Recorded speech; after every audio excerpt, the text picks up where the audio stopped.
नमस्कार, जय हिंद दोस्तों। आप देख रहे हैं मास्टर वीडियो ऑफिशियल और बिहार का संक्षिप्त नोट ये वन लाइनर के फॉर्मेट में है। जो भी क्वेश्चन पूछे गए हैं बिहार के इतिहास के रिगार्डिंग, उसको हमने यहाँ पे वन लाइनर के फॉर्मेट में रखा है। काफ़ी छोटा वीडियो होगा क्योंकि जो इम्पोर्टेंट है ओनली यहाँ पे वही लिखा गया है। इसमें प्राचीन काल, मध्यकालीन और आधुनिक भारत जो है सब इसमें समाहित है। और बिहार के किसी भी एग्ज़ाम में जिसमें मेनली बिहार से जुड़े हुए प्रश्न आते हैं उसमें ये आपको हेल्प कर देगा। तो शुरू करते हैं। प्राचीन भारत का इतिहास से यहाँ पे शुरू होगा और इसका पीडीएफ आपको टेलीग्राम ग्रुप पे मिल जाएगा, तो वो भी डाउनलोड कर लीजिएगा। पहला देखिए, बिहार के लिए सर्वाधिक प्राचीन साहित्यिक स्रोत कौन सा है? अर्थववेद। अर्थववेद। राजनीति रत्नाकर पुस्तक के लेखक कौन है? चंदेश्वर। काफ़ी इंपॉर्टेंट है। राजनीति रत्नाकर पुस्तक के लेखक कौन है? चंदेश्वर। कौटिल्य की पुस्तक अर्थशास्त्र किस विषय पर आधारित है? अर्थशास्त्र चाणक्य के द्वारा लिखा गया, कौटिल्य के द्वारा, और ये राजनीतिक नीतियाँ पे आधारित है। राजनीतिक नीतियाँ पे। उद्वंत प्रकाश के लेखक कौन है? उद्वंत प्रकाश के लेखक है मौली कवि। मौली कवि। बिहार पर गढ़वालों के आधिपत्य का प्रमाण कहाँ मिला? मनेर ताम्रपत्र से। मनेर ताम्रपत्र से जो गढ़वाल के आधिपत्य है उसका प्रमाण मिला है। बिहार के किस तुर्क राजवंश के अभिलेख प्राप्त हुए? तो यह है तुगलक वंश। तुर्क राजवंश का अभिलेख किस वंश का मिला? तो तुगलक वंश का। तुगलक वंश। बिहार आने वाले चीनी यात्री, तो फाहियान काफ़ी इंपॉर्टेंट है। फाहियान और युआनक वंग। युआनक वंग, फाहियान काफ़ी इंपॉर्टेंट है। बिहार से प्राप्त मौर्यकालीन अभिलेख की लिपि थी ब्राह्मी लिपि। ब्राह्मी लिपि। बिहार से प्राप्त मौर्यकालीन अभिलेखों की लिपि क्या थी? ब्राह्मी लिपि। बिहार से प्राप्त मौर्यकालीन अभिलेखों की भाषा प्राकृत थी। काफ़ी इंपॉर्टेंट है। बिहार से प्राप्त मौर्यकालीन अभिलेख की भाषा थी प्राकृत और लिपि कौन सा था? ब्राह्मी लिपि था। अशोक का लघु शिलालेख कहाँ से प्राप्त हुआ था? सासाराम से। सासाराम। बिहार में स्थित महाजनपदों के बारे में जानकारी कहाँ से मिलती है? अंगुतर निकाय से। अंगुतर निकाय से ही बिहार में स्थित महाजनपदों की जानकारी मिलती है। बिहार में बड़े पैमाने पर उत्खनन का कार्य करवाने वाला कौन था? कनिंघम। कनिंघम। नालंदा में स्थित नालंदा महाविहार का पता किसने चलाया था? तो ये मतलब किसने लगाया था? ये कनिंघम ही लगाया था। नालंदा महाविहार का पता किसने लगाया था? कनिंघम। वह पहला मुगल शासक कौन था जिसके अभिलेख बिहार में मिला था? अकबर। अकबर। वह पहला मुगल शासक कौन था जिसका अभिलेख बिहार में मिला? तो ये है अकबर। सियर उल मुताखरीन की रचना किसने की थी? गुलाम हुसैन तबतबाई। सियर उल मुताखरीन की रचना किसने की थी? गुलाम हुसैन तबतबाई। मुल्ला बहबहानी की देश की यात्रा की? तो ये ईरान का था। मुल्ला बहबहानी। आगे बिहार का इतिहास, इसमें ऐतिहासिक बिहार दिया गया है। बिहार के मध्यवर्ती प्रस्तर युग के साक्ष्य कहाँ से मिले थे? तो मुंगेर से। मुंगेर। बिहार में आदिमानव के निवास के आरंभिक साक्ष्य कहाँ से प्राप्त हुए? नालंदा और मुंगेर से। काफ़ी इंपॉर्टेंट क्वेश्चन है ये। बिहार में आदिमानव के निवास का आरंभिक साक्ष्य कहाँ से प्राप्त हुआ? मुंगेर और नालंदा से। मुंगेर और नालंदा। बिहार के भौगोलिक क्षेत्र की चर्चा सर्वप्रथम किस साहित्यिक रचना से मिलती है? शतपथ ब्राह्मण से। शतपथ ब्राह्मण से। बिहार का कौन सा राज्य उत्तर वैदिक काल का एक महत्वपूर्ण राज्य था? विदेह। विदेह। बिहार का कौन सा राज्य उत्तर वैदिक काल का एक महत्वपूर्ण राज्य था? विदेह। अर्थववेद में ब्रात्य शब्द का प्रयोग किस लिए किया गया था? मगध। मगध के लिए ब्रात्य शब्द का प्रयोग अर्थववेद में मिलता है। मगध महाजनपद की राजधानी थी गिरिब्रज या राजगिरी। मगध जनपद की राजधानी राजगीर या गिरिब्रज। आगे है, बिहार में स्थित कौन सा महाजनपद 8 राज्यों का एक संघ था? वज्जी। वज्जी। बिहार में स्थित कौन सा महाजनपद 8 राज्यों का एक संघ था? तो वज्जी। मगध और अंग महाजनपद को कौन सी नदी पृथक करती थी? चंपा नदी। काफ़ी इंपॉर्टेंट है। मगध और अंग महाजनपद को कौन सी नदी अलग करती थी, पृथक करती थी? तो वो थी चंपा नदी। अंग महाजनपद की राजधानी थी चंपा। अंग महाजनपद की राजधानी चंपा। बिहार के किन क्षेत्रों में अंग महाजनपद स्थित था? भागलपुर और मुंगेर। भागलपुर और मुंगेर में अंग महाजनपद स्थित था। आगे है, बिहार का कौन सा महाजनपद गणतंत्र था? कौन सा महाजनपद गणतंत्र था? तो वो था वज्जी। वज्जी। वज्जी यानी वैशाली विश्व का पहला गणतंत्र किसने स्थापित किया था? लिच्छवी ने। ये दोनों काफ़ी इंपॉर्टेंट है क्योंकि ये विश्व का पहला गणतंत्र कौन सा था? तो ये वज्जी या वैशाली कह लीजिए, और इसका स्थापना किसने किया था? लिच्छवियों ने किया था। अब आगे जैन और बौद्ध धर्म के रिगार्डिंग दिया गया है। तो जैन धर्म के 24वें तीर्थंकर महावीर का जन्म कहाँ हुआ था? कुंडलग्राम में हुआ था। कुंडलग्राम में 540 ईसा पूर्व में, 540 बीसी। कुंडग्राम बिहार के किस जिले में है? वैशाली में है। कुंडग्राम बिहार के किस जिले में है? वैशाली में है, जहाँ पे शांति स्तूप भी है। महावीर स्वामी की माता त्रिशला कहाँ की राजकुमारी थी? लिच्छवी की। लिच्छवी। महावीर स्वामी की माता त्रिशला कहाँ की राजकुमारी थी? लिच्छवी की। महावीर स्वामी ने अपना अंतिम उपदेश कहाँ दिया था? पावापुरी में। पावापुरी कहाँ पे? नालंदा में है पावापुरी। प्रथम जैन संगति का आयोजन कहाँ हुआ था? पाटलिपुत्र में। प्रथम जैन संगति का आयोजन पाटलिपुत्र में हुआ। जैन धर्म के 12वें तीर्थकर कौन थे जिनका जन्म चंपा में हुआ था? वो थे वसुपूज्य। वसुपूज्य थे 12वें तीर्थकर, और इनका जन्म कहाँ हुआ था? चंपा में हुआ था। बौद्ध धर्म के संस्थापक गौतम बुद्ध गृह त्याग के उपरांत सर्वप्रथम कहाँ गए थे? तो ये वैशाली के समीप अलाड़ कलाम आश्रम है, वहाँ पे, तो अभी भी ये है अलाड़ कलाम का आश्रम, तो वहीं पे वो गए हुए थे गृह त्याग के उपरांत सबसे पहले। गौतम बुद्ध को कहाँ कौंडिन्य और 5 ब्राह्मण मिले थे? उरुवेला में, बोध गया में। उरुवेला यानी बोध गया में। गौतम बुद्ध को ज्ञान की प्राप्ति हुई थी बोध गया में। बोध गया में। किस नदी के किनारे बुद्ध को ज्ञान की प्राप्ति हुई थी? निरंजना नदी। कई बार ये प्रश्न पूछा गया है कि महात्मा बुद्ध को किस नदी के किनारे ज्ञान की प्राप्ति हुई थी? निरंजना नदी। निरंजना नदी। बोध गया में महाबोधि मंदिर कहाँ बनाया गया? तो जहाँ बुद्ध को ज्ञान की प्राप्ति हुई थी वहीं पे अब क्या है? महाबोधि मंदिर बनाया गया है। अब आगे मगध साम्राज्य के बारे में क्वेश्चन है, काफ़ी इंपॉर्टेंट है, ध्यान से देखिएगा। अगर अच्छा लग रहा हो तो चैनल को सब्सक्राइब जरूर कर लीजिएगा और दोस्तों के साथ शेयर जरूर कीजिएगा, क्योंकि बहुत मेहनत लगा इसको बनाने में, तो प्लीज़ शेयर कीजिएगा जरूर। आगे क्वेश्चन है, मगध साम्राज्य का वास्तविक संस्थापक किसे कहा जाता है? बिंबिसार को। बिंबिसार को। बिंबिसार एवं अजातशत्रु किस वंश के थे? हर्यक वंश के। हर्यक वंश के। प्राचीन भारत में साम्राज्यवाद की शुरुआत और विकास का श्रेय किसे दिया जाता है? मगध को। मगध को दिया जाता है साम्राज्यवाद की शुरुआत और विकास करने का श्रेय। मगध साम्राज्य की आरंभिक राजधानी कहाँ थी? राजगीर में। मगध साम्राज्य का आरंभिक राजधानी कहाँ था? राजगीर में। महाभारत और पुराणों के अनुसार मगध का सर्वप्रथम राजवंश कौन सा था? बृहद्रथ। बृहद्रथ। बिंबिसार ने किस राजकुमारी के साथ विवाह किया था? तो कौशल देवी, चेलना और खेमा। कौशल देवी, चेलना और खेमा। राजगीर में दुर्ग और स्तूप की स्थापना मगध के किस शासक ने किया था? अजातशत्रु ने।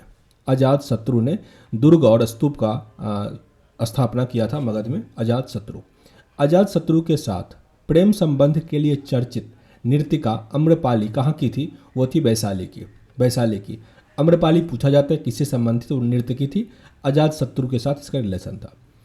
अजातशत्रु किस राज्य के साथ युद्ध में प्रथम बार रथ मूसल और महाशिलाकंटक नामक हथियार का प्रयोग किया था? लिच्छवी। काफ़ी इंपॉर्टेंट है, अजातशत्रु ने ही पहली बार रथ मूसल और महाशिलाकंटक नामक हथियार का प्रयोग किया था लिच्छवी के अगेंस्ट। पाटलिपुत्र नगर की स्थापना किस शासक ने किया था? उदयन ने। उदयन ने किया था। हर्यक वंश का अंतिम शासक था नागदशक। नागदशक था हर्यक वंश का अंतिम शासक। हर्यक वंश के बाद मगध पर किस वंश का शासक हुआ? शिशुनाग वंश का। शिशुनाग। वैशाली में द्वितीय बौद्ध संगति का आयोजन किसके काल में हुआ था? कालाशोक के टाइम में। कालाशोक। तो वैशाली में ही द्वितीय बौद्ध संगति हुआ था, याद रखिएगा, और शासन काल किसका था? कालाशोक का था। नंद वंश का संस्थापक था महापद्मनंद। महापद्मनंद। और इसका अंतिम शासक था घनानंद। घनानंद। प्रथम बौद्ध संगति का आयोजन किसके शासनकाल में हुआ था? अजातशत्रु के शासनकाल में। अजातशत्रु के टाइम में। मगध का कौन सा राजा सिकंदर के समकालीन था? घनानंद। घनानंद जो कि अंतिम शासक था, उसी के समकालीन था वो सिकंदर। अब आगे मौर्य साम्राज्य के बारे में दिया गया है। मौर्य साम्राज्य का संस्थापक कौन था? चंद्रगुप्त मौर्य। चंद्रगुप्त मौर्य। मौर्य साम्राज्य की राजधानी कहाँ थी? पाटलिपुत्र। पाटलिपुत्र। वह स्रोत जिसमें पाटलिपुत्र के प्रशासन का वर्णन है, इंडिका।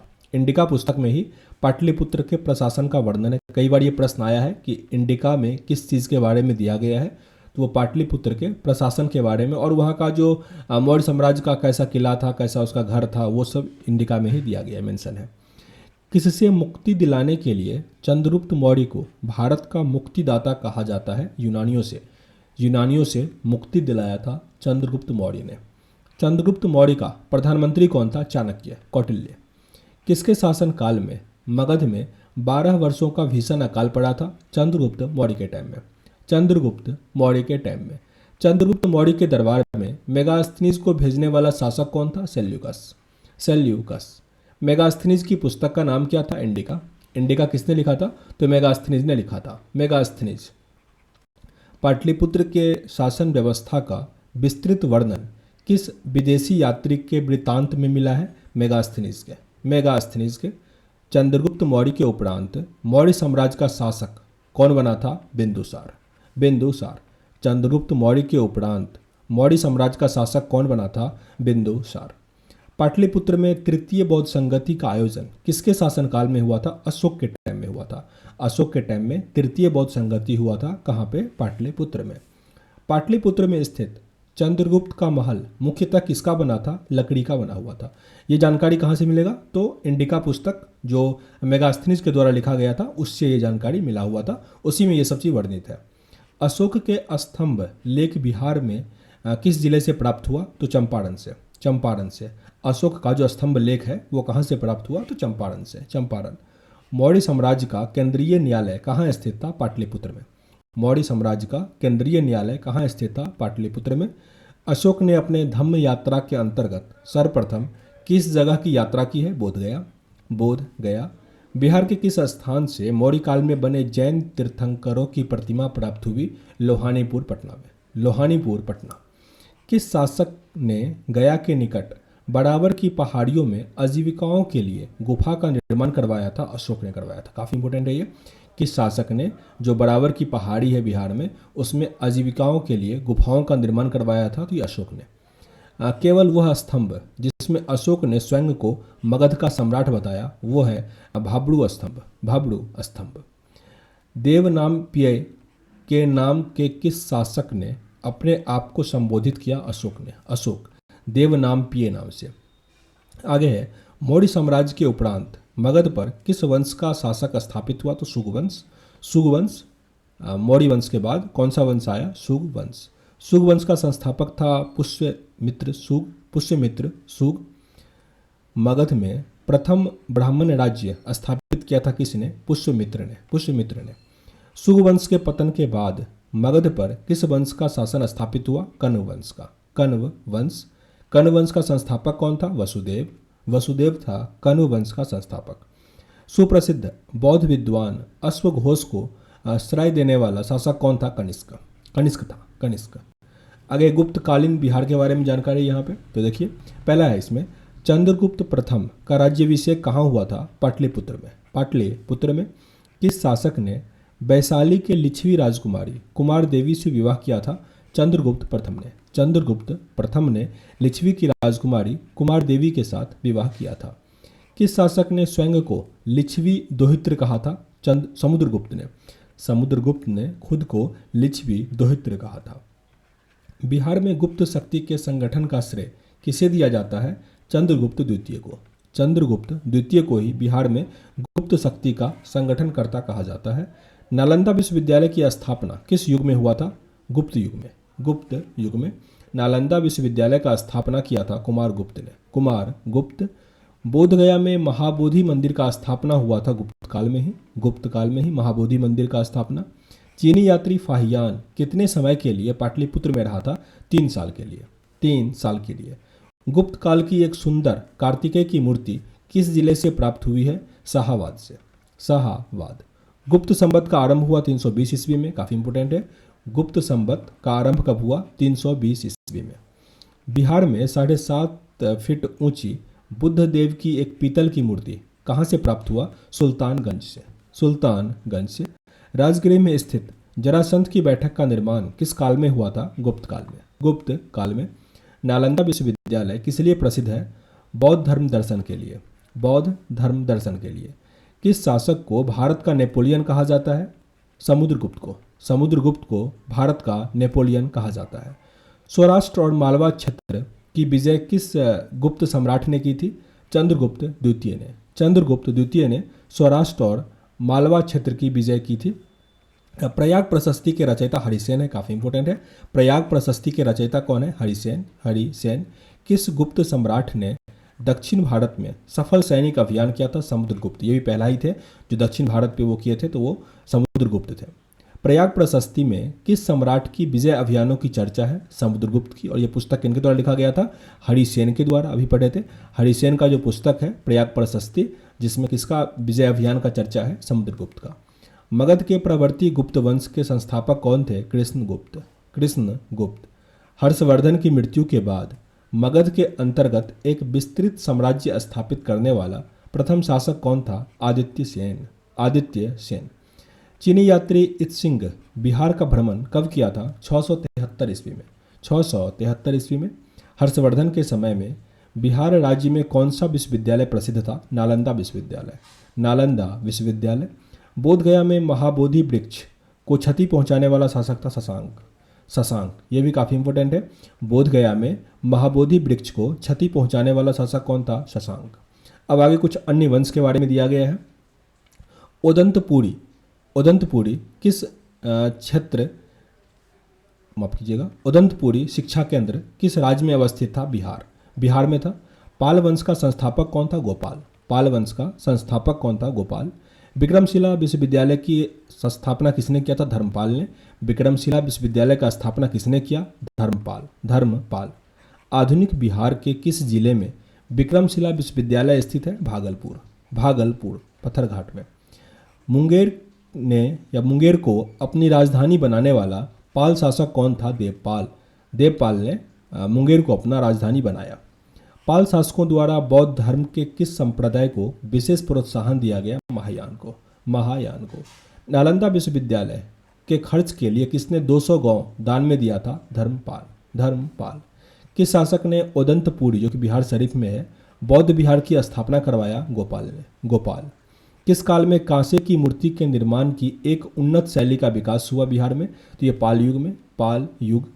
मिथिला या तिरहुत में कनाट राज्य का स्थापना किसने किया था? नन्य देव। नन्य देव। मिथिला या तिरहुत में कनाट राज्य का स्थापना किसने किया था? नन्य देव। कनाट वंश का अंतिम शासक था हरिसिंह। हरिसिंह। कनाट शासकों में कौन एक महान समाज सुधारक रहा था? हरिसिंह देव। हरिसिंह देव, जो कि अंतिम शासक था, वही हरिसिंह देव। बख्तियार खिलजी के आक्रमण के समय कनाट राज्य पर किसका शासक था? नरसिंह देव का। नरसिंह देव का। तो आगे यहाँ पे मध्यकालीन शुरू होता है। मध्यकालीन और आधुनिक जो है उसको हम अगले वीडियो में कवर कर लेंगे, ठीक है ना, क्योंकि ये काफ़ी लंबा हो जाएगा। ओके, तो सेशन अगर अच्छा लगा हो मेरे भाई तो लाइक और शेयर जरूर कर दीजिएगा। मिलते हैं नेक्स्ट वीडियो में, तब तक के लिए जय हिंद।